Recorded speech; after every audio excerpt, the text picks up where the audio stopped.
For some reason, horror series on YouTube have been calling to me lately, and I know I talked previously on my Becca Wagner video on how YouTube horror is saturated with ARGs, but Vermis Malum was one I was already watching beforehand, so it doesn't count. But it's also an amazing series that intricately weaves in a story through the lens of both in real life footage, computer screen recordings, and full out CGI video game segments, which are the best part. It really gives an amazingly well done and professional feel. I don't know exactly the background behind the creator, but whatever they or their team is doing is amazing. I honestly feel like I'm watching a walkthrough or let's play at points, and it gives me a lot of nostalgia of like Petscop when it first came out. So far there's only 4 videos out, but there's already a cult fan base that has already begun to grow around this channel, and I'm gonna be looking at things through my own lens, but also the comments are full of amazing information on stuff I didn't even notice my first couple of watch throughs, breaking down some hidden codes, history and context behind certain things that I will get into as we go along. But I just wanted to pause and say shout out and thank you to everyone who's commenting and breaking down the little things in the series. It's an amazing help and you're not going unthanked or unnoticed. Also, this is an ongoing series, so the story's not completely fleshed out and there's just some things that are left up to interpretation or we just don't have the information on yet. But still, I want to dive into the incredibly beautiful and disturbing world of Vermis Malum.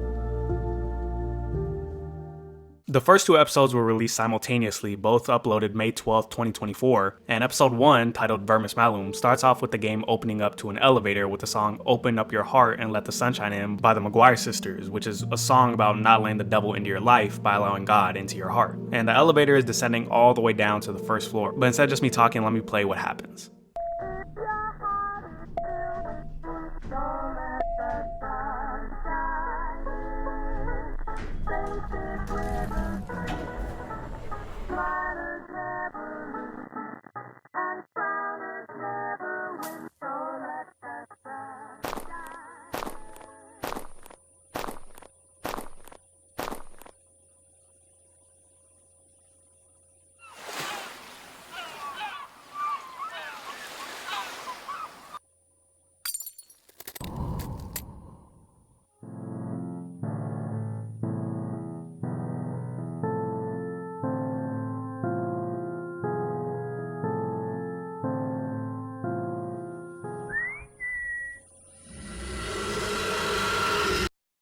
We don't know exactly what the elevator's used for just yet, or what even the context behind this scene is, but we just know that at the bottom of this elevator is not where you want to be. I want you guys to note that whistle because it's going to reoccur throughout the series as we turn and see that monster of ghoulish mouths and faces behind the character. We open to what seems like in real life footage of a guy walking through the woods, but there's something a little off. It almost looks like this could be made in Unreal Engine 5. I'm very wary ever since seeing things like The Oldest View, which literally blurred the lines with what I thought was real and fake. But anyway, our unnamed protagonist is talking in the video to someone who is away, apparently in a beautiful place. They apparently have been sending videos back and forth for some time. At this point, there's also some numbers and letter combinations that can be seen at the bottom right of the screen. This plays throughout the entire video, and when we put this into a hexadecimal translator, it reads, "The womb forgets."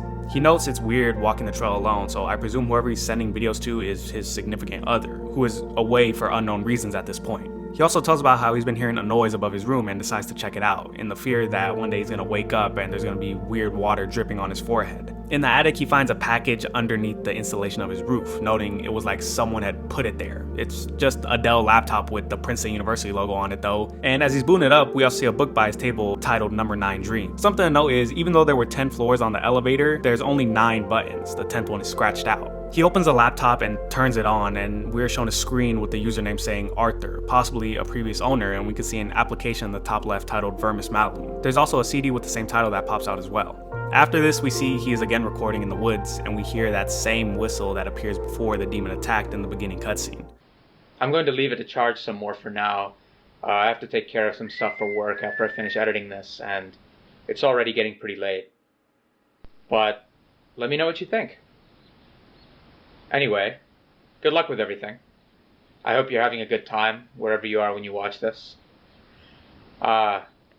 Send me something back when you get a chance. It's interesting where we hear these whistles come into play, because hearing it for the first time when we saw that monster, I would presume that every time it comes up again, it is either important or means that something bad is gonna happen. Unsure if that sound is happening when he's recording the woods or his voiceover. Also know how he responds to the recipient of the video, saying good luck with everything, hope you're having a good time, and to send something back, as if they might not be returning videos, even though in the beginning we do hear him mention how he watched the one that was sent to him. But maybe it's an old one. He also says wherever you are, implying he doesn't know where the other person currently is. But anyway, we get to the most important part, this little cat mafia. After that, we cut back to a dark woods. He mentions how the trail and the house are too big for one person, and it goes on, meaning he is most likely alone and has been for some time, except with his cat, of course. And that basically ends episode 1. So far, we're just giving seeds to something that's eventually going to grow bigger and bigger. And I'm telling you right now, as the story goes on, things are going to get much more complex, and there's going to be a lot of dialogue I'm going to have to go over, so strap in for that. Episode 2, Electric Sheep, opens up back in the woods. Unclear how much time has passed, but he says it's now Saturday, and he talks of a dream where he was on the beach or near the ocean, and waves from a pitch black sea crashed in front of him. He mentions hearing the whistling that we heard way out in the water, and he says he can almost make out the tune before he wakes up. I'm unsure if the whistling is actually some notes to a certain tune or song, and what I'm realizing now is that the noise he was hearing above his bed at night actually was the whistling, not a leaky pipe like he thought. It's very possible since he also hears it in his dreams when he's sleeping. He checks out the laptop some more, but now we can see it from a screen recording perspective. He opens up to a chess tie-in which shows a save game with the white king in a losing position, one move away from being checkmated. Also, the position of the pieces, someone stated in the comments that starting from the black king and going down spells out dead feed and counts down to 0 as well. Not sure if that's too important, but something interesting. He also notices the hard drive space is almost close to full, and the Vermis Malum disk is apparently empty, so it must have transferred over to the computer itself. He foreshadows that the computer might be good with games. And speaking of games, I'm noticing that the app Vermis Malum that we saw when he first booted up the computer is no longer there. But we did see it before, it was in the top left corner. He mentioned that there was some stuff in the documents, so we then cut to him opening it up and looking through it. And we see that Arthur's full name is Arthur Asmanoff, or I at least presume it is, in the top right corner dated 2014. I'm unsure how old that is compared to the present time, but the first file, titled Parasite, tells about a picture that someone has been trying to research on but just ended up finding dead ends, labeling a picture with a computer that has the same logo as the Vermis Malum opening screen with the label Parasite written underneath. Disk is another file that shows an interesting picture of the Vermis Malum CD next to some books of coding in C++ and dealing with algorithms, AI machine learning, and Warcraft Civilization, which is a book about how World of Warcraft shows a virtual model for how humanity will be in the future, as we form tribes and fight over declining resources. Seems kinda crazy, but I guess some people are interested in that. Also, Twilight Eclipse, which is random, but we know that follows a love triangle between the 3 main characters as well as a possible war happening. So it's apparent that the previous owner of the laptop, Arthur, was seeking out the CD Vermis Malum. And it seems he was in talks with another man, Damon, who had given it to him, just not telling him exactly how he got it, but also Damon doesn't know exactly what the disc is. They're hiding information from each other for some reason. Here we also learn that Vermis Malum is a game that no one's ever heard of, and allegedly no developer is believed to exist behind it. Sounds almost like an enigma. I guess Arthur also worked at some tech company or possibly federal department for research, as he was granted a loan for a new laptop. But moving on to the next document, Victims, we see a photo of a seemingly bloody couch, and in the notes it's labeled item 9, taken at 3:31 a.m. by the LCPD, which could be a police department in multiple states. The house is apparently owned by the Bells, a family who lived on a street named Penny Lane. There's mentions of a poor girl, so maybe a girl was killed here, but the house was demolished and built over. Totally nothing bad will happen when you do that. But also there's a weird voice heard in the background. I can't quite make out what it's saying. I'm unsure if it says poor girl like it's written, or look for the girl, or bring me the girl like some comments mention. Would have liked to visit the house on Penny Lane myself, but it was demolished and replaced by a condominium some years after the Bells sold it. Babel has some code written out on it that when ran prints out abortive, then and shapeless, yea, remains like the ultimately embryon of A, which is a portion of Dante's Purgatory. Shout out to the comments for that one too. It's also named Babel because this game code has so many differing files with different coding languages, noting it to be like the linguistic landscape as tortured as the last days of the Tower of Babel. If you don't know, is a mythical tower talked about in the book of Genesis in the Old Testament, which explains the origins of different languages. So when they had begun to build the tower, this upset God, so he came down and caused confusion by making the languages of the workers building the tower different, which is very telling how this program is basically otherworldly. It has modern day languages mixed in with old starter program text, which is something you would never see happen because it would be too complicated to work in the real world, which could be a callback to that ugly looking creature we saw in level 1 that looks like strewn together faces forming some kind of body. I also wanted to mention, because there's a lot of biblical imagery throughout this series that I think a lot of it has connections with, such as 9 being a recurring theme and the elevator we saw in the first episode having 9 different levels, 10 being scratched out. It's very similar to Dante's Inferno, which a lot of the comments mention, and we kind of see more of this as the series progresses. But going back to the video, finally we see the last window named Catherine that shows a distorted image of a girl I can only presume is named Catherine after the file. Could this be the girl that lived on Penny Lane? Or maybe even a previous owner. Looking at the file dates, we can also see that there was a huge gap between Catherine and the rest of the PDF files, a gap of 3 months exactly, in the middle of the night at 3:16 a.m. Very odd when the other files are seemingly coming only days apart. Our protagonist also starts to feel that this computer was left behind on purpose, but then changes the subject, wondering where the other person is and what they're up to if they're still in the city. And we could definitely see he's starting to miss her. So it's again becoming more clear that he's not having contact with this other person in what I can only presume is some time, and I wonder how long it's really been. As the video seemingly ends, or so we thought, it again cuts back to show the window screen, with the video camera now popping up, showing what I can only describe as a fly's face, or a really distorted human face, showing that there is something in this computer. Some things I want to know more about this episode in particular is how we're starting to see our protagonist relationship begin to change from what we thought it was in the beginning of videos going back and forth to him being more lonely, missing the other person a little more. And it makes me wonder what kind of relationship the two actually have. And if it could possibly be playing into what's going on with him currently, finding the laptop, all this weird stuff going on around it. The two seemingly have a connection. But besides that, let's go ahead and get into episode 3. Bad Seed. Bad Seed opens up to the Windows laptop screen with tabs our protagonist has open. One shows the Latin translation of Vermis Malum, which reads worm in the apple. I looked a little more into it, and apparently vermis can also be used in a medical term for the head, so it could possibly also be a play on a worm in the head, like an infection of the brain. Looking at the other tabs open, we also have a Google search for a Windows 7 program randomly, and then it cuts off. I can make the connection that this is referring to the video camera popping up last episode, and this is just him searching up if that happens on accident, clearly showing he saw the aftermath of it being open. We also have a Dark Souls 1 tutorial to pass by the Anne Orlando archers, which if you've ever played the game can be very annoying. We also see he has Dark Souls Remastered installed on the laptop. Pretty fire. He did say it might be used for gaming in an earlier episode, so at least we see that coming to fruition. He talks about how the laptop so far has been working good for him, but he tells how some weird instances happen when he works on different things on the computer. An email he was writing to a friend, as he calls it. Now I'm really starting to wonder about this relationship more and more. Anyways, he talks about how these emails were just drafts he wasn't gonna send, but when he would step away and come back to it, words would change almost minusculely while he was away, changing something as simple from yesterday to the day before. But besides that, the main thing he looks at is an app called Vermis Malum, which apparently appeared. He doesn't recognize it being there before, which is weird because if you recall, when he first opened the computer in the top left corner, it was there. So it's weird for him to forget that, especially when there was nothing else on screen. But in the previous episode, Electric Sheep, we don't see it at all. So maybe it deleted itself after that first opening, and that's why it seems familiar to him, as he only saw it for a split second. We then see him open up the game and it reads out, it's the 21st century, and there's a new world being born a little every day, exactly like we see in the opening sequence of the first episode. We then see the developer cards, Everpompon and Lamerpov Pendle, sorry if I'm saying that wrong, which is actually just one letter away from spelling Everpompon, before showing the game's menu screen.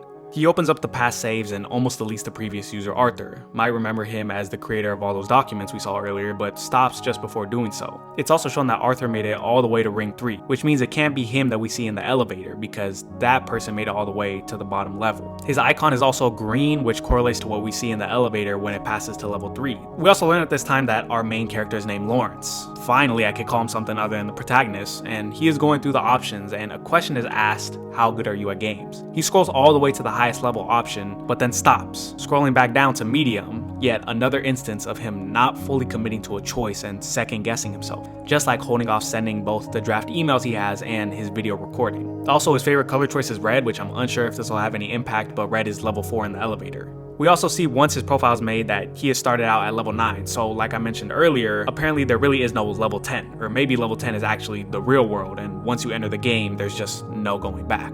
Which would make sense as to why when he boots up the game we enter back into the elevator and we start at level 10 but go right to level 9. The doors open up to a little winter plain area with a huge tree next to a lake and a small windmill cottage in the far distance. Everything else is covered in dense fog that only dissipates the closer you get to it, giving an eerie but playful vibe, almost like a children's horror story. Lawrence wonders about leaving to go to a different floor, but luckily for him the elevator's gone, so that isn't a problem he has to worry about. Now before we go on, I just want to warn, Lawrence is the worst Let's Player of all time. Like, watching this man play games is like watching old PewDiePie Amnesia videos. Almost nothing gets done. The most unrealistic thing is that this guy plays Dark Souls. He also approaches a sign which, come on, clearly is an alphabet decipher that hopefully we can use somewhere else, but I'll try to keep track of that just in case. As you can tell by my little Word doc here with the amazing descriptions for letters such as J being a ghost with a basketball. As he goes around collecting apples, he decides, like any good gamer, to instead walk towards the out of bounds section. He gets a warning not to go, but he ignores that and it just puts him back to the starting position. But he then notices something out of the corner of his eye, a huge red blob with red streaky marks coming from the lake, almost as if it crawled to its laying spot.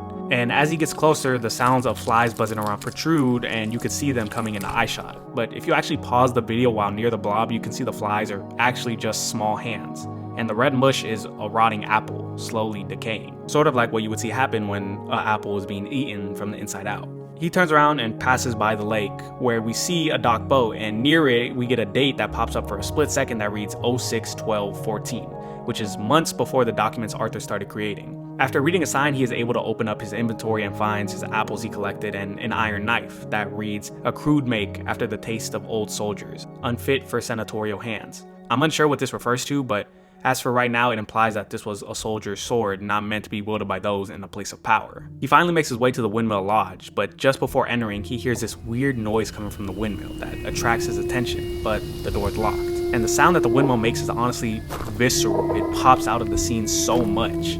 But he goes back and enters the lodge, where he finds a golden shovel with the description, "Something always needs digging," which really catches his attention. As he's in there, a phone call comes on, and as he answers, we can see someone named Beatrice is on the other side, telling him to "Don't go down the mountain, please. You're going the wrong way." Mountain? It fades out. You can't go over there anyway. That naive masterist couple hello too. It never ends well for you people. Do you know what happens to your body after you die? Very creepy on my first viewing, but some things to know from the phone call when referring to going down the mountain. It's odd because Lawrence wasn't going down, but instead up in the game. So I can only presume that the phone call is referring to a slippery slope, either in real life or possibly a saying like not going down the mountain is not allowing yourself to fall into temptation of something. And in that phone call, she also references a naturist couple getting eloped. And we know that Lawrence spends a lot of time in nature, which we see from the videos he sends, so could it be referring to him? His reaction is also very odd, as if it hits close to home, wondering who's on the other side, taking a beat and just thinking. What was that supposed to be? Who was that? It's like I could feel his worry through the screen. Also, the mention of what happens to your body after you die, well, like the apple we see outside, it decays. Is the apple supposed to represent something else? We then cut 15 minutes later where Lawrence tells he really just walked around and didn't figure out what to do. And I want to throw in here, after reading some comments, it seems that the windmill rotation changed in between this time, going clockwise before entering the lodge and counterclockwise when we see it again, just like the small windmill figure shown inside. Besides that, Lawrence is able to find a hidden note on the top shelf in the lodge. The button shows another date, so I can presume that the date we saw earlier by the bow was another one of these notes. I'm really interested to see what's written on that one. As for this one, it's dated February 2nd, 2007, many years before even Arthur, and it reads, "Snow day, got to spend the whole day at home. Mom was going to hire a babysitter, but then she didn't. Leo was online and Puff and Pop, so we played together mostly. Maybe he had a snow day too where he lives. He got a new cowboy hat from Glow's store for 350 pufflies, but he asked if I wanted it. I asked why he plays a game for girls so much, even though he's a boy. Leo says games aren't for girls or boys, they're for everyone. He asked me my last name, but I said I'm not supposed to share stuff like that with strangers. He said okay, but he wasn't mad. He told me his last name is Von Drepham. I said that sounds like a vampire's name. Leo promised he would tell me if he was a vampire. Kind of random, honestly, but we are introduced to two new people. The little girl who wrote this in what seems like her diary, and Leo Von Drepham, who has a much more poppin' name. But something to note here is Leo Von Drepham is only, again, one letter away from being Everpom Studios. Also interesting, when Lawrence exits the lodge, it reads that he is going to enter her garden. I mentioned earlier how the aura of this first level feels very childlike, from the whimsical music, the little cottage area. Could this place be some kind of symbol or have connections to this little girl in some way? Or maybe it's possibly even talking about Beatrice herself. Could this be her lodge and her note that she wrote? Anyways, Lawrence states that he must have to get into the windmill as that's the only thing left to do. But as he closes the video, he ends with some very interesting words. That was interesting. I don't know what I expected. It's strange, you know? Sometimes you find weird things. Sometimes weird things find you. And that pretty much ends the third video. At this point, some pieces are starting to connect more together, as we're getting more plot points of the kind of person Lawrence is and the kind of situation he is in with his relationship. The weird way that Beatrice seems to directly talk about him and his life makes it seem as though the game is directly playing off of what he's going through. So could it be some kind of trial of his life? Could he be hiding something? There's still so much left unanswered, and it feels like we're only getting fed more and more information. But besides that, the visual effects that this episode has are amazing. This entire area was so amazingly well built and felt almost like a Silent Hills game for kids. The creativity behind this is amazing, and I'm hooked for the next episode, which, mind you, is going to be filled with so much information, so I'm just warning you right now. But it's so interesting and hooks you in. Like I mentioned before, it feels like I'm watching a walkthrough. I can't believe this isn't a real game that I could play. The episode starts off with Lawrence outside of what seems like a barn or church, talking about an earache he got, feeling as though something crawled inside and is now trying to get out, possibly like a worm crawls inside an apple and eats its way out. We see Lawrence outside in the dark looking at nature again, reinforcing that idea that he could possibly be the one half of the nature couple we heard from Beatrice's phone call. While this is going on, he tells about an article he read of a medieval scientist who believed the world ran on wheels. Not literally on wheels, but everything worked through wheels. He says it reminds him of the Watcher, who is apparently into those weird, mysterious, and unexplained things. Also, at 1:40 into the video, we get this weird watermark and noise that appears just for a split second. Seemed like it would be your kind of thing. Mysticism, you know? Mystery, the unexplained. No idea why or what it is, but it looks like some kind of trophy or weird skull shape to an animal. We also hear in the middle of this a recognizable whistle, the same one that we heard before. If you want. So look, it's been a while. I know it's busy, I know. Happening right before he again asks if the other person can contact him in some way. During this, he almost seems to be begging for a reply, then saying, I know it's busy, I know, but just whenever you have some spare time, it just helps to know you're okay. Take the time you need. I'll still be here. I'll always be here. Reinforcing this idea in my mind that there really is no one answering him and it's just an old ex he can't get over still sending these videos in the hopes of a response, or maybe not even sending them at all. We could just be watching these back. We enter into the Vermis Malum opening screen, seeing that Lawrence has progressed to level 8, the quote in front reading, "Some kill their love when they are young, and some when they are old. Some strangle with the hands of lust, some with the hands of gold." A quote by Oscar Wilde. I'm not sure if the overall poem, which was actually really long when I read it, all pertains to the story, but if we look at just this excerpt and take it how it is, it's clearly talking about how one loses the love they have in their life, whether by time, cheating, or financial reasons, which possibly could pertain to what level 8 might be about. This could be the level of lust. Lawrence is actually surprised by the change of levels, as he mentions he didn't do anything since we last saw the game at the Windmill and Lodge. As he enters level 8, we see purple Christmas lights glowing a path, and in the sky, the stars are in the pattern of the constellation Perseus. The orange star being a nod to Algol, which is a star of the constellation that is known as the Demon Star. Only noteworthy thing I could find about this is a comment noting that this type of constellation is a bad omen. As he begins to walk, Lawrence talks about his curiosity of the game and how it has led him into looking for information online, but the search page just seems to redirect him elsewhere. In the middle of this, he is cut off by a message as he goes to pick up 2 copper coins in game. I also want to note some signs along the path that when decoded read out hit, fold, and all in. Shout out to the comments on fold, that one had me stumped for a second. But these are all things you would hear when you're gambling. Gambling you would think is something more related to greed, but I'm still yet unsure. And if that is true, maybe these levels are out of order in the way they come. As he gets closer to the far off purple glowing building, we can see the name out front reads Nero's Palace, which was an ancient Roman complex built by Emperor Nero that was supposed to be one of the new buildings that would transform Rome into Neropolis, God complex much, and was lavishly fitted, but instead it was just mainly used to throw huge parties. As he enters, we can see writing atop the entrance, and when it's decoded, it reads, "Let those love now who never loved before. Let those who always love now love the more." Again, shout out to the comments. As Lawrence enters, he gets close to a book reading Beloved Guest, with names that seem random, could just be a nod to developers, before answering a phone call from Lady Lux. Lady Lux seems to be the manager of this establishment. The way she talks, this place seems to be some kind of casino or hotel, or mix of the both. As the call continues, she tells the player to drop the shovel he previously picked up, and also tells Lawrence, "Hope you didn't take that mopey talk personally. She left a bad taste in my mouth too.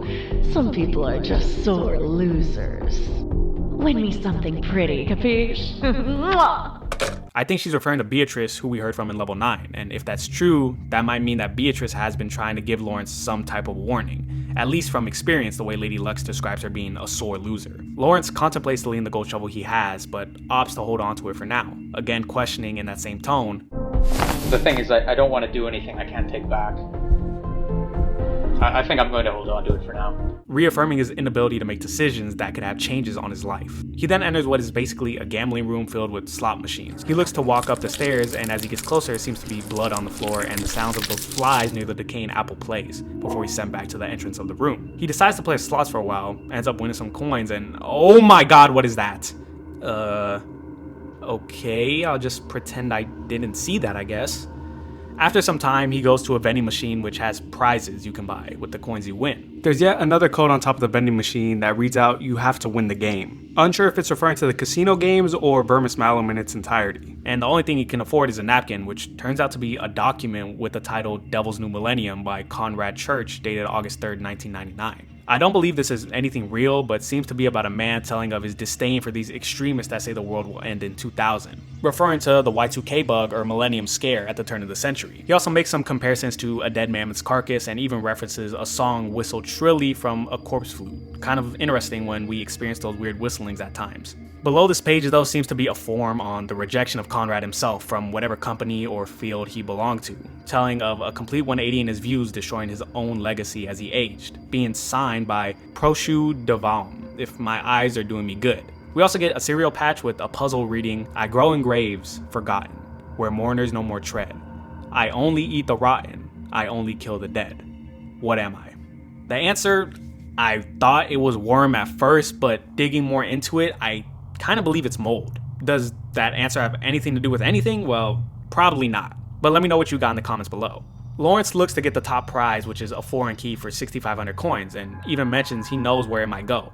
I don't know what he has in mind, but he decides to play slots for a long while, before cutting out and switching back to the Windows homepage a day later. Doing a screen recording noting before he started playing that the computer seemingly refactored or reloaded a file back into the document section again, adding another document named Poltergeist, which talks about how remnants of old files are still sometimes left on a computer, and sometimes if you run the right program, you can see they'll spit out somewhere in the form of what he calls ghost text, possibly hinting at the game Vermis Malum being able to access old deleted files beforehand, then spitting them back out. I believe that's what the text up top is referring to, as the game itself for some reason has these old files in the program. The second paragraph just seems to be talking about trying to get the damn game to run. We also see a picture of what seems like the 9th level we saw in the previous episode, or how they mention it, the winter level.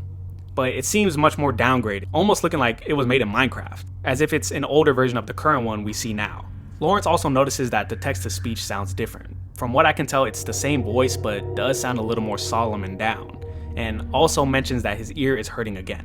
He zooms in on the picture, giving us a better look, and we can see that there's some kind of huge wheel in the sky that we didn't see before. Also, a hexadecimal stack of numbers is written on the page next to the text, but that just seems to spit out what is already written next to it, which was wearing that red scrunchie from Silver Lake. Vintage Arthur. We can also see the title of a file right above this saying Dear Rachel. Could this be Arthur's girlfriend, or could this be someone else we're yet to meet?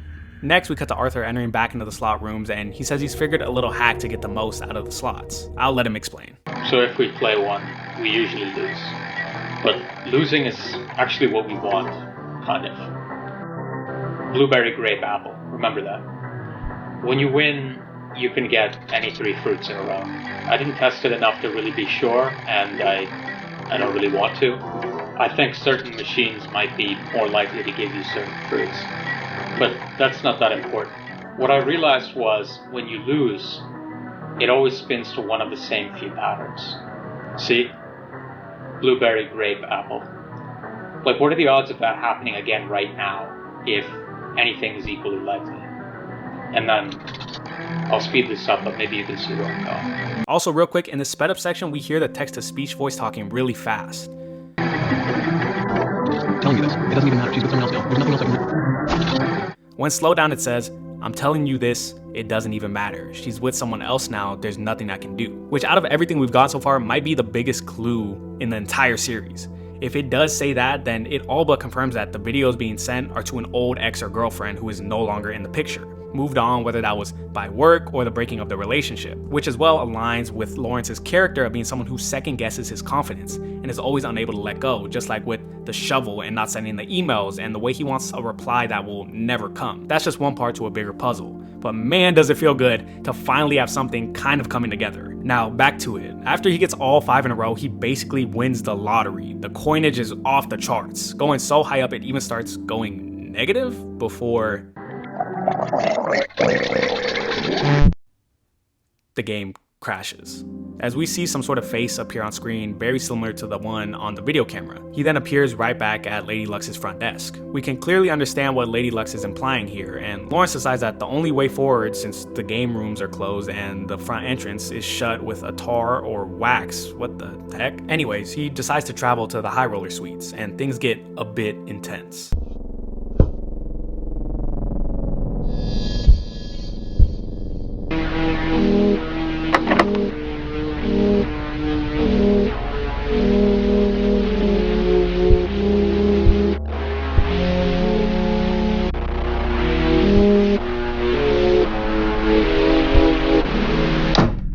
We see some kind of creature watching TV shut the door on us, but right before a chemical pops up. I'm no chemist, but someone in the comments has a roommate and they said it was a chemical for warfarin, which is a blood thinner. Then when looking through a peephole of a room, we can only see the red smear and sound of the rotting apple from earlier. He then enters Copperhead's room, and I'ma just let the rest of the video play and I'll come back after.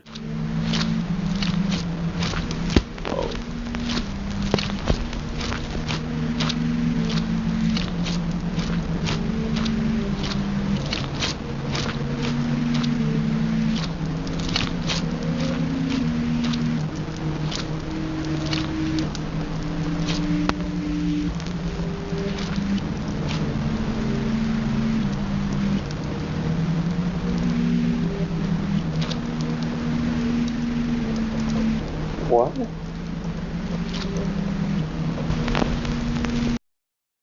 Do you think you'll be the one who finally wins?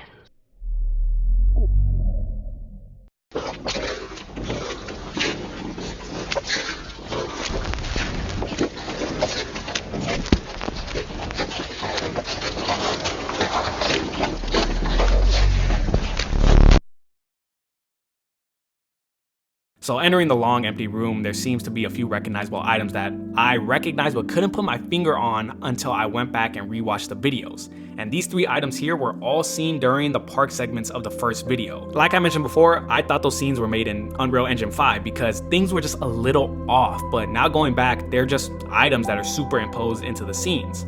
Them being there makes me think more and more that the game is a distinct playing experience for each player. Just like Arthur before him, it's a reflection of things going on in the real world. Beatrice's phone call to him, these items here, the way Lady Luck seems to imply things specifically to him. Could this place be his own trials, tribulations, his own hell, maybe even his own Dante's Inferno? But besides that, that wraps up all the videos. Wait, no it's not. As I was finishing up this video, a new 20-minute long installment just dropped, and oh my god, we have to go do this. As of 3 days ago, at the time of recording this video, Hungry Ghost has released. And is that the Game Boy boot up sound effect? Anyway, we watch as what looks like a game of Snake being played, with the counter in the top right titled Iterations going up each time the player loses. But something has me thinking this is more like an AI model playing the game, the way it keeps running into the wall like a 4-year-old. We also see some drawings of what seem to be the Vermis Malum symbol next to the computer, and by the state of the machine, it looks like we're a little bit back in time. As the game continues, the player unlocks a new skin, changing the snakes to 1s and 0s and the apples to computers. And after ramming into the wall for a while, the snake starts to circle the computers. Notice again how it's at iteration 9, before we hear both the loading screen sound effect and that same whistle again, before abruptly cutting to IRL footage. But this time we follow Lawrence in what seems to be a supermarket, once again seeing the number 9. Okay, I think we could say that 9 is a pretty significant number here. Even Lawrence doubles back noticing it. Everything seems normal, but the audio we are listening to is not the usual nice narration we always get. We seem to be hearing some kind of phone call conversation between Lawrence and someone else. Sorry, could you say that again, please? There's something wrong with the audio for me. You sound all crunchy. As the conversation goes on, we also see him looking at medicine, specifically NyQuil, giving me the feeling that he's having some trouble sleeping at night or possibly sick. Pairing that with mentions of some kind of exercise he read from a book and his earache, which is causing him to forget things, I feel as though he may be talking to someone about some weird symptoms he's experiencing. While the conversation continues, we see him looking at greeting cards for dads, and it's odd that he looks at it for so long. We then see him getting some popcorn as well before cutting to him making it in the microwave. And after this, we again see him looking at an insect on the window screen like in a previous video. But this time, it's a fly. And I'm starting to wonder if maybe those faces we saw on the webcam and during the slot section might have been insect faces. I mean, they are very distinct with those big bulging eyes that really only insects have. The phone call continues as the other person talks back to him, but it's too garbled to understand what they're saying. I get, like, from your perspective, how it sounds.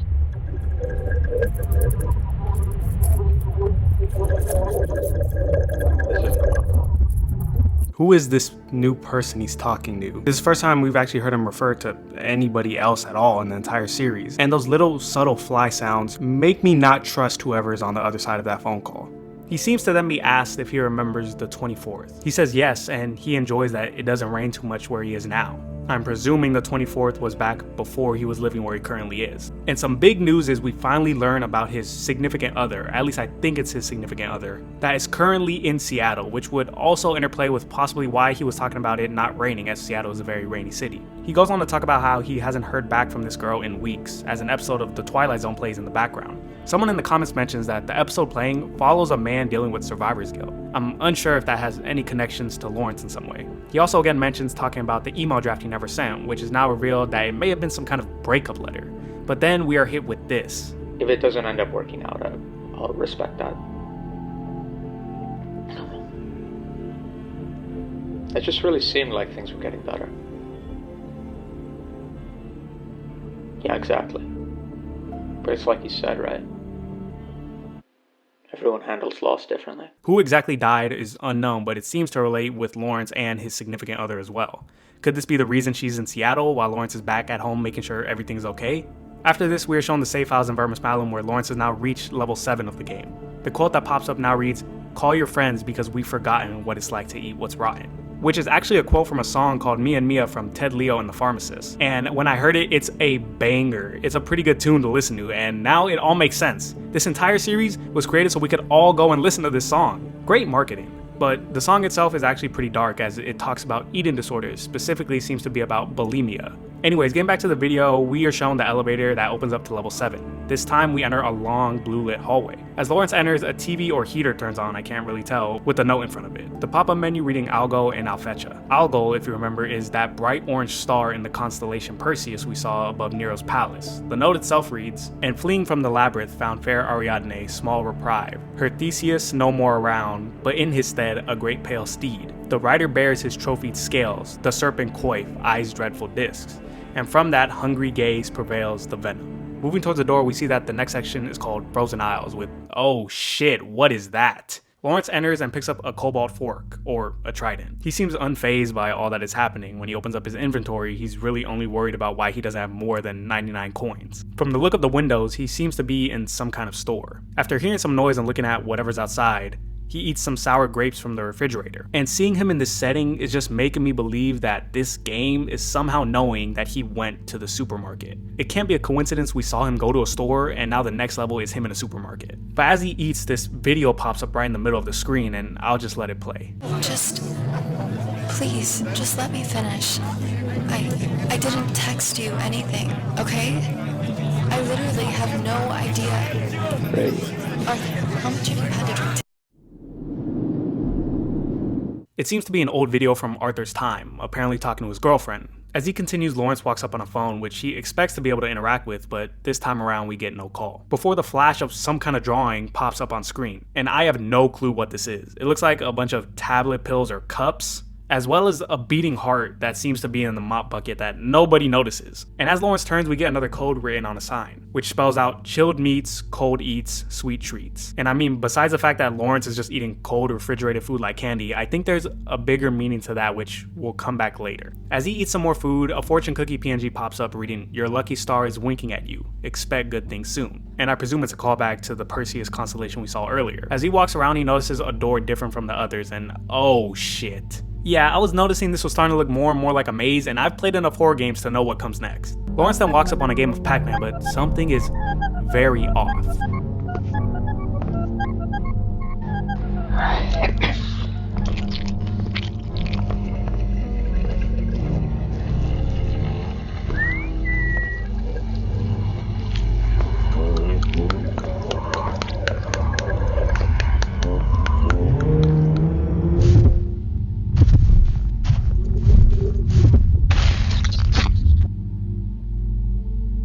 A little anticlimactic, I know, but there are some key takeaways from this section. That initial cough I thought was in-game, but after hearing him cough at the title screen, as well as him buying NyQuil, I can for sure say that he's definitely feeling ill. Also, the whistle. I haven't seen him acknowledge the whistle any other time except when he mentions it in a dream. But here, it seems to have caught his attention, which we've never seen happen before.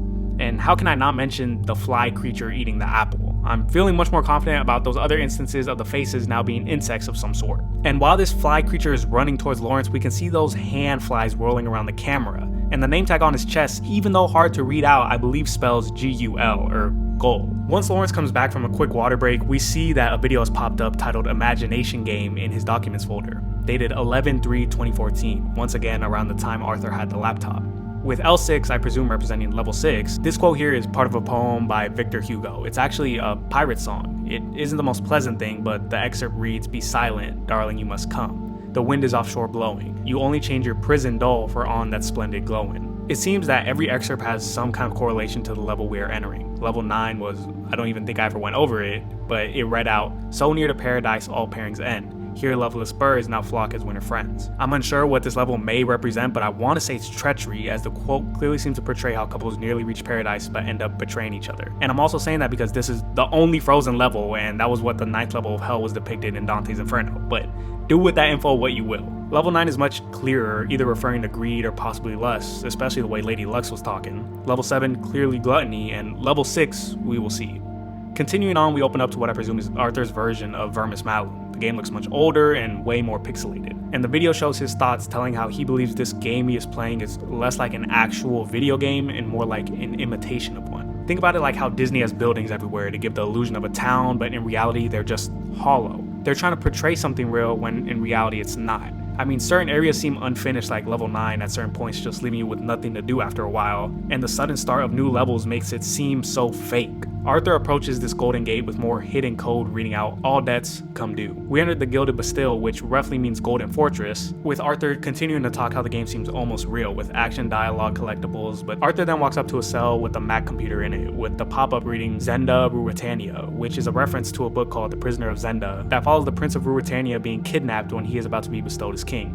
Underneath it reads unauthorized use of likeness, 27 years. Feels like this is really poking fun at companies that just strike down anyone who tries to use their likeness. As we continue, Arthur keeps talking about how Vermis Malum is a fake game. Even when he shows the credits being run, he notices we're given really bizarre names that I may also note almost spell out Ever Pom Pom again. And the names look really similar to another character, Leo Van Drepa. So if Leo was actually some kind of fake creation made by the game, then I can only imagine the fate that little girl went through. Someone in the comments has also been getting all the extra letters from these fake names and putting them together and noticing it's starting to spell out something. So far, it just says loss, FU at the end, and the commenter believes that it will eventually say loss function. And this is typically something you see with machine learning, especially in AIs. Could that be what Vermis Malum really is? He does believe that somehow real people had to have been a part of it, since there's voice acting throughout the playthroughs at phones every time we listen to it. It repulses me, this zoo, this prison, whatever you want to call it. It's the smell, if there is such a thing. Mais il n'y a pas de choix. Freedom is an idiot word. God alone is free, maybe. While we are under his earth, we still have debts to be settled. You may go. But remember, confine yourself to the golden rule and sterling conduct, or confine yourself to an iron cell. After this phone call, I'm unsure what she's really talking about. That, and all I could do was look at the giant creature in the back. But one line caught my eye, which is the clear allegory to being imprisoned or trapped. Her talk of what freedom really is, the bars we see around everywhere, and near the end, confine yourself to the golden rule and sterling conduct, or confine yourself to an iron cell. The golden rule or selfless rule is treat others how you would like to be treated, if not get in a cell, is basically what she's saying. So I'm starting to wonder, what kind of place is this? Right after this, we see a cell, which Arthur says is a clear reference to the girl who lived on Penny Lane. Remember that picture with the bloody couch? Here it's the same thing, but behind bars. The pop-up menu reads LinkedIn, North Carolina, harboring a fugitive, which is what I presume is the crime, and the sentence is life. From the looks on the couch, it doesn't mean behind bars. We also get another note dated February 26, 2007, and it reads, "Sick day again. Dad remembered not to throw away the cereal box this time so I could solve it. He was trying to be super nice because I came downstairs while they were screaming again. I don't think they know I can hear them the other times too. Mom said next time I need to just go to school no matter how I'm feeling. This is the last time. I told her I took the ear medicine, but actually I didn't. It tastes really bad and I don't think it's working anyway. I won the 20 questions game. I think I never did that before. Super glam. The prize was 75 pufflies. Leo helped though. He knows so much about everything. We talk a lot. I don't know who else to tell stuff to sometimes. I told Leo about the club thing, and he said not to worry about me being pretty or not because most people are ugly on the inside anyway. I don't know what he meant. He told me he knew a girl once who had parents like that. I asked if it was something she did, like if she was bad or something. He said yes, but not really because it wasn't her fault. The doctor found a giant bug living inside her brain that made her act all wrong. Super gross. I said he was lying. Leo promised he won't ever lie to me. It's clear this girl must have been a user of the game before Arthur stumbled upon it, and it makes me feel as though Leo is not the trustworthy kid he seems to be to her. And the way she talks about playing with him makes me wonder if the game she is playing was very different to what we're seeing now. I mean, I know this version isn't on par to what is being played in the present time with Lawrence, but I was reading a comment and they said that Club Penguin is clearly the game that Vermis Malum was trying to imitate with the girl. Pufflies being Puffles, the club thing, Club Penguin. I mean, come on, pretty obvious. And that leads me to believe that Vermis Malum can make drastic changes if it wants to, or at least depending on the person that is playing the game. And it seems that the girl Leo mentions had to have also been a previous user, and they all seem to suffer the same earache. With what I now know, I am sure that it is some kind of parasite living in their brain given to them once they start playing the game. Arthur looks at other illusions he finds throughout the level, but he says these ones are much more random. He looks at a 1998 interview card between two people, M2 and CC, reading out, "So you believe Searle was wrong then? You'll have to be more specific. You believe they can have souls. I'm not religious, I don't believe in souls to begin with. What term would you prefer? Spirit? Consciousness?" But obviously the answer is yes, just not their own. Let me put it to you this way. Do you know what happens to your body when you die?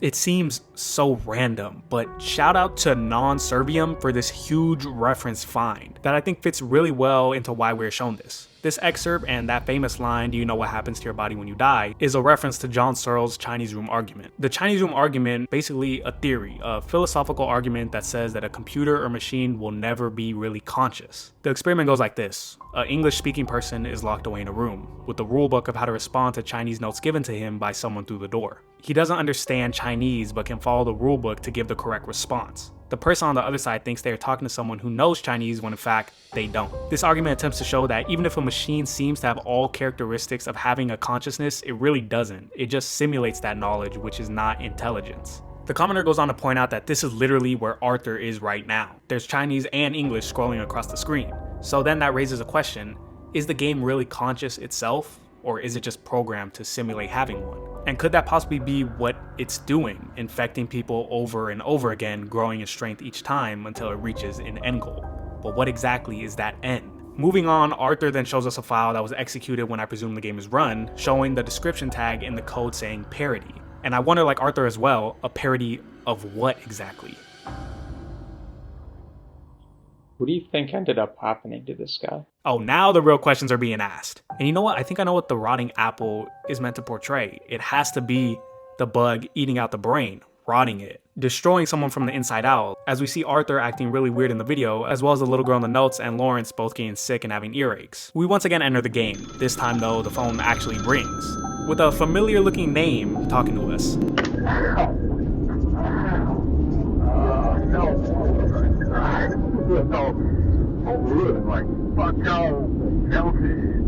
What?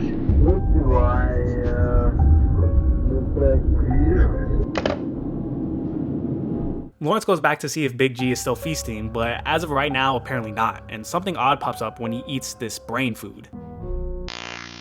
Learning is actually not all that complicated. Imagine a man sitting at a table, eating plate after plate of different food. Sweet, spicy, salty, all different flavors. Every time he eats, he learns a little more about the world and how it tastes. And he gets a little better at telling what he does and doesn't like, too. Machines learn in sort of the same way. Imagine a computer ingesting batch after batch of different data, text, images, audio, all different flavors. Every time it eats, it learns a little more about the world and the patterns that define it. And it gets a little better at imitating those patterns too. Well, the man can use his words to tell us when he's full, but how do we know when the computer has learned or eaten enough? For that, we need something called a loss function, which is just a fancy math name for an equation that measures the difference between the behavior of the computer and the behavior of whatever it's learning to imitate. Think of a loss function as a computer's guiding star, the road it follows to get closer and closer to being what it needs to be. You win the game by minimizing that loss function. As the loss gets closer and closer to zero, it gets harder and harder to tell the difference between the machine and Well, that answers the question I posed earlier when talking about the Chinese room argument. The hints are clear. Vermis Malum is clearly some kind of AI learning machine that is trying to imitate the behaviors of a human. At least that seems to be the end goal, but what is the purpose of it? Because yeah, that makes sense. The video is now outright telling us that is what it wants, but this is still just a video game. It's not even in the real world as a body, it's just a game on a computer. So why is it doing all this? Will it just stay on the computer and just learn more and more? Or will it ever make a transition to the real world? And remember that code earlier? Chilled meats, cold eats, sweet treats? Could this place actually be where people are frozen? Well, maybe not the people themselves, but the information that they have. Is this some kind of storing room where information is kept and put on hold, only being shown when Lawrence eats a brain or a random piece of meat, giving him this little sweet treat of information? But anyways, things to notice in this video: Mind Floss doesn't seem to be a real channel from researching it, and the video's from 2017, 3 years after Arthur. Comments also read "Rip Mind Floss, fuck Parkinson's." Death has seemingly been a big part of this video lately, with the loss Lawrence mentions and Mind Floss himself. This is clearly a bigger part of the story, I'm just not sure what it is yet. The apple is now turned into an amalgamation of hands, branches, and body parts, with the code written on it spelling out loser. We also see when Arthur eats a pig head, a drawing with what seems to look like the Venom symbiote with orphan written on the bottom pops up. I first thought back to that one scene in Random Walk when we get that weird picture pop up in the water. I presume that's what the blue lines represent, but Lawrence doesn't have too much time as Gulp seems to be on his way back. But after hiding in a fridge to escape, he continues to look around before eating an apple pie that tells him to wear his new skin. Taking me back to how in the beginning of the video you unlocked a new skin for the snake when it got enough apples. And I want you guys to experience this firsthand, so I'll come back when it ends.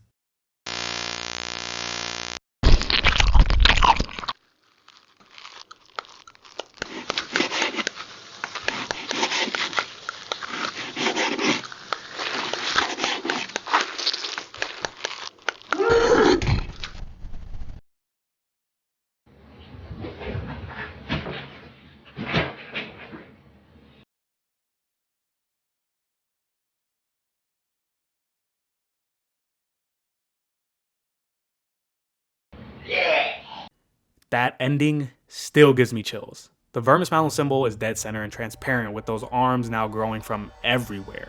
The sound, oh my god, is bone chilling, like teeth gnawing against each other. And when Lawrence now sees Gulp, he seemingly eats him, with little crosses falling from his body. And after that, we watch as what I thought was a corpse being shown through the Vermis Malum logo, but a comment pointed out it's more likely Lawrence getting up and puking from his sickness. I mean, it's so hard to tell, it could honestly be anything. But what's clear is the skin change may not have been only an in-game effect, but also could have foreshadowed a possible change we may see in Lawrence in the next video. And now, that really wraps up everything. This series is amazing and has me hooked right now. I'm literally anticipating the next episode so much. I want to see it so bad. And I don't think there really is enough pieces together to make an entire comprehensive theory of what's going on, but I am gonna try and just give my 2 cents and make some kind of connections here and there. If it's not right, I can totally understand, because a lot of stuff is everywhere. I've seen the comments and I don't think anyone has a clear-cut idea of what exactly is going on. But I'm gonna try my best, and here we go. To understand what is happening in the series, I think it's best to try and figure out what the biggest question of the series is, which is, what is Vermis Malum? Seemingly, it's a game that has no ties to any developer, creator, or living person, though it seems to be a fleshed out work like Arthur mentions, with voice actors and developed game mechanics, but the game itself is off. The code it is written in is not something any developer would attempt to achieve, grabbing bits and pieces from every coding language to create an unreadable monster that really isn't even a game. Because when you see it play through, you will notice things just seem unfinished. Levels will leave you with dead ends and nothing to do, and if you do progress, the game will eventually crash and boot you out. But every time you pop back in, it seems to just push you into the next section without actually achieving anything. Thanks to Arthur, we learned that the game really is just a shell, a facade that attracts users to play when in reality it's nothing more than a trap. As once you begin to play, it slowly begins to infect you. We see this currently happening with Lawrence, and the girl in the notes talks about a sickness that has been bugging her for some time. There's also examples of this throughout the entire game, as in almost every level in some form we see these decaying red apples, and the connection here can be made that the apple is a placeholder for the character's mind, slowly decaying more and more, being eaten like we see Gold do. Also, I am just now realizing Big Gulp P, Big Gulp? Anyway, back to the apples. I presume this isn't random, but represents the protagonist's body and mind being decayed from the inside out.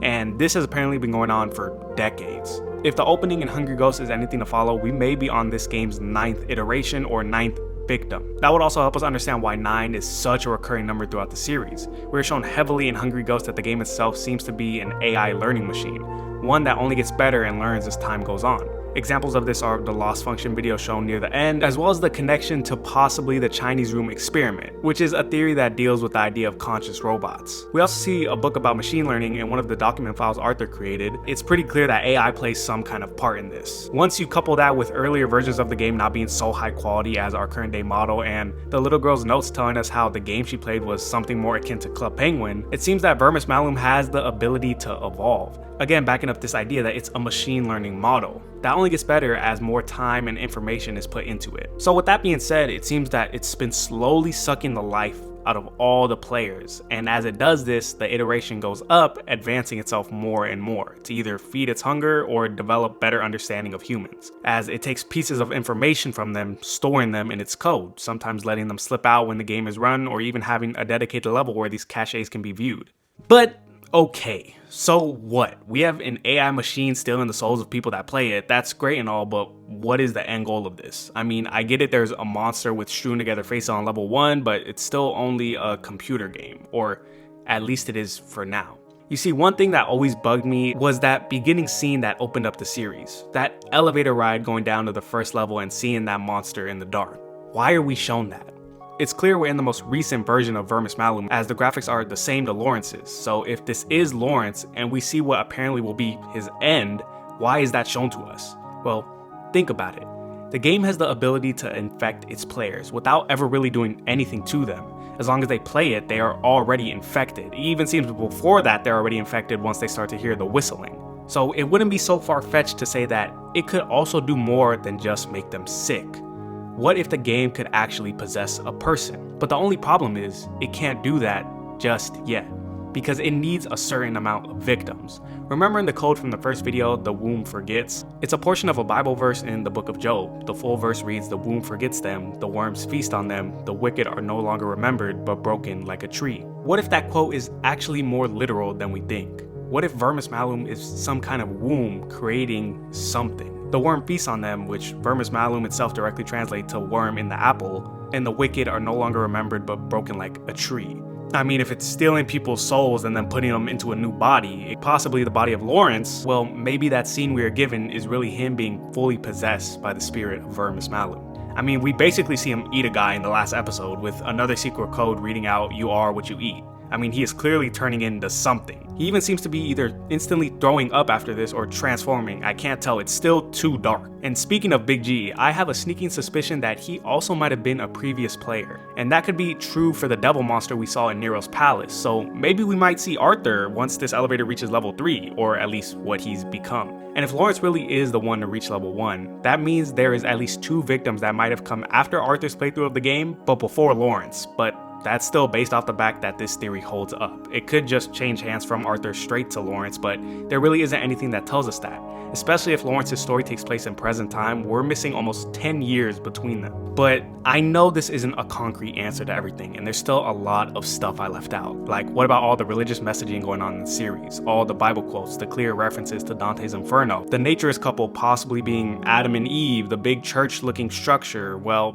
I did have one theory that maybe the game could have been made by the devil and that game was him bringing himself back into the real world, but I don't feel too strongly about that. I believe maybe something like that could play a part, but at this point, it's as good as a shot in the dark. And besides that, what about the main storyline going on outside the game, with Lawrence and his significant other presumably in Seattle? With that, I really do think it's more of just a side story going on, just some bad occurrence that happens, but I do think the game itself decides to pick on people that are going through tough times, just like Lawrence and Arthur with their girlfriends, and even the little girl in the notes having to deal with her parents apparently constantly arguing. And this game is able to lure them in, either just from the mystique of it all, or maybe because it's influencing them somehow. Just like we see Leo Van Drepham, a clear false name for Ever Pom Pom, get very close with the girl in the notes. But that's also another big question I don't have the answer to. Who are Ever Pom Pom? Who really made this game? What's the deal with the bloody couch? Who's Catherine? Who's Rachel? Why did the windmill turn counterclockwise? And why does he have a trident, a golden shovel, and a knife? Wait, golden shovel? Something always needs digging?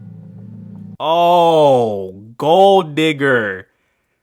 What does that have to do with anything? Anyway, sorry. This video has been so long. I didn't really intend to add this little theory at the end, but I felt like I should at least give y'all an idea of what I think's going on in the series. I really just wanted to go over everything and deep dive into every corner I could, but I definitely still missed so much. I feel like every time I go back and watch, new information pops out of me and new things I miss come up all the time. But hopefully this can be a basis for all of you when more episodes come out, or it at least catches you up to what's happening. Hey, maybe you guys could go out and make a spot-on theory about this series better than me, but that's gonna be it for today, and I hope you subscribe for more because I'll definitely be doing this again. But besides that, that's gonna be it for today, and I'll see y'all on the next one.